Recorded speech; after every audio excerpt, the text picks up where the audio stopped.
Hey guys! Have you ever been working with some source audio, but the sibilants are so harsh they hurt your ears? Well, I'm here today to show you how to control those harsh frequencies using a tool called, you guessed it, a de-esser.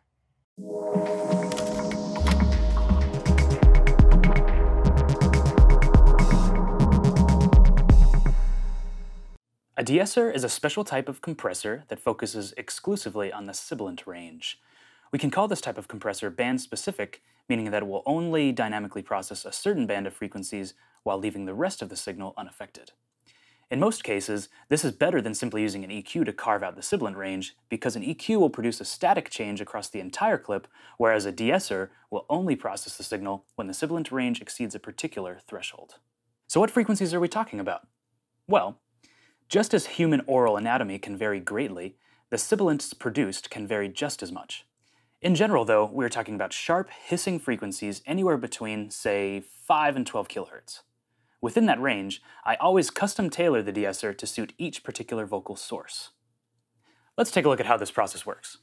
Adobe Premiere offers a fantastic onboard de-esser plugin, which is actually one of my favorite de-essers I've worked with for its simple, elegant design and detailed spectrograph, which helps you really zero in on where these sibilants are occurring. Once I've added the de-esser to the clip, I'll let the audio play until I hear a particularly bad S.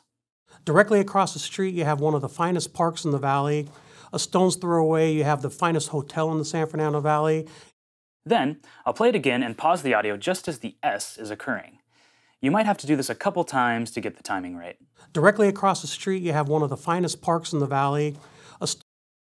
Directly across the street, you have one of the finest parks in the valley. Notice how the spectrograph has frozen when I've paused the audio, so what we're looking at is the momentary frequency response from the exact point at which I paused the audio. Notice this little mound over here? That's the sibilants we want to control. What I want to do is set the center frequency of my de-esser to the highest point of that mound, and set the bandwidth so that the outer edges wrap around the outer edges of the mound. In doing so, we are isolating and only processing this particular band of frequencies. Let's hear the result. Directly across the street, you have one of the finest parks in the valley. A stone's throw away, you have the finest hotel in the San Fernando Valley. Notice that the S's are now much smoother. Now, I usually keep the threshold control where it is by default, but you may find that you need to raise it if the S's feel too squashed, or lower it if they're still poking through too much.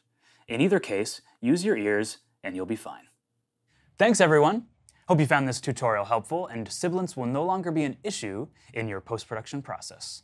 As always, please like, subscribe, and let us know what other audio topics you'd like to see covered in the comments below.